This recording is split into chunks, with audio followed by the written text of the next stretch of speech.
Assalamualaikum warahmatullahi wabarakatuh. Perkenalkan, nama saya Anggiat Kapila dengan NIM 2285220013 dari Prodi Bimbingan dan Konseling. Kesempatan kali ini saya akan memenuhi tugas mata kuliah mikrokonseling sebagai tugas ujian tengah semester. Mungkin langsung saja. Yang pertama itu ada keterampilan attending. Jadi keterampilan attending merupakan suatu keterampilan atau teknik yang dipakai oleh konselor untuk memfokuskan perhatian pada konseli dengan cara membuat konseli merasa dihargai dan menciptakan suasana yang nyaman sehingga konseli mampu berbicara secara terbuka mengenai pikiran, perasaan, atau perilakunya. Selanjutnya itu ada keterampilan raport. Jadi keterampilan raport menurut Willis pada tahun 2009 adalah hubungan yang ditandai dengan keharmonisan, kesesuaian, kecocokan, dan saling tarik-menarik. Raport ini diawali dari persetujuan, kesejajaran, kesukaan, dan persamaan. Hal yang harus ditekankan pada raport adalah persamaan, bukan perbedaan. Persamaan ini akan membangun hubungan yang positif, sementara perbedaan hanya akan memunculkan sikap resisten dan perasaan egosentris. Mengembangkan raport ini awalnya dilakukan oleh konselor, ibarat sedang menyambut tamu yang diharapkan kedatangannya. Begitu pula dalam hubungan konseling. Willis juga menambahkan bahwa ada beberapa cara untuk mengembangkan raport. Yang pertama itu, konselor harus memiliki sikap empati pada klien. Selain itu, konselor harus bersikap terbuka, menerima tanpa syarat, dan menghormati kliennya. Yang kedua itu, konselor harus dapat membaca perilaku nonverbal seperti bahasa tubuh, nada suara, ekspresi wajah, dan gerakan, terutama yang berhubungan dengan bahasa lisannya. Yang ketiga itu adanya rasa kebersamaan, akrab, dan minat membantu tanpa pamrih.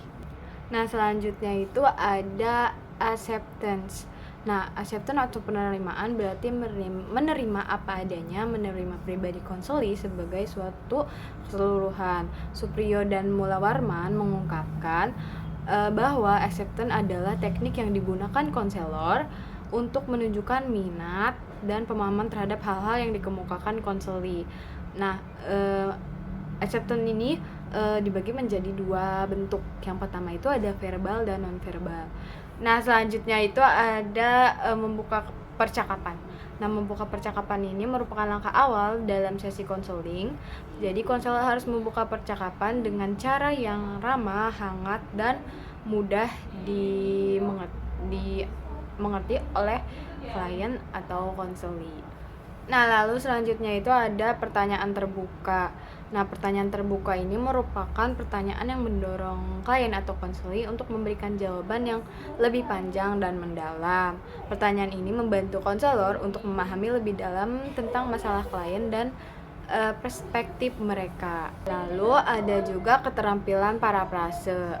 Keterampilan parafrase ini merupakan teknik mengulang kembali pernyataan klien dengan kata-kata konselor sendiri.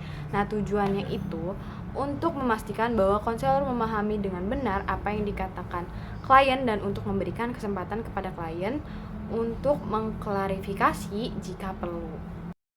Lalu selanjutnya ada keterampilan konfrontasi dalam konseling.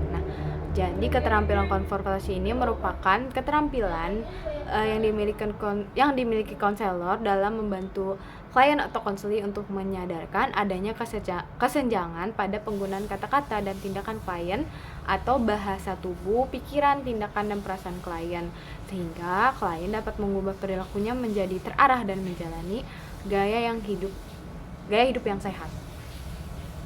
Tujuan dari teknik ini adalah untuk membantu klien mengevaluasi diri secara jujur, mengembangkan potensinya, dan membantu klien menyadari adanya kesenjangan, konflik, dan kontradiksi yang terjadi dalam diri klien. Yang terakhir itu ada keterampilan dorongan minimal. Dorongan minimal ini merupakan salah satu metode yang digunakan oleh seorang konselor untuk memberikan dorongan langsung dan singkat terhadap apa yang telah diungkapkan oleh konseli. Misalnya dengan menggunakan ungkapan "oh", "ya", "lalu", "terus", dan "wah". Assalamualaikum. Waalaikumsalam. Ayo silakan masuk.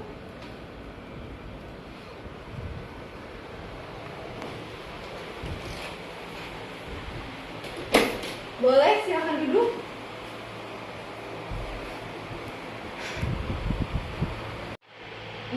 ya dari kelas 9A? Iya, Ibu, betul.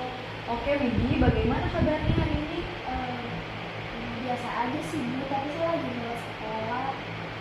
Kalau boleh tahu alasannya kenapa ya bisa malas sekolah? Gimana ya, Bu?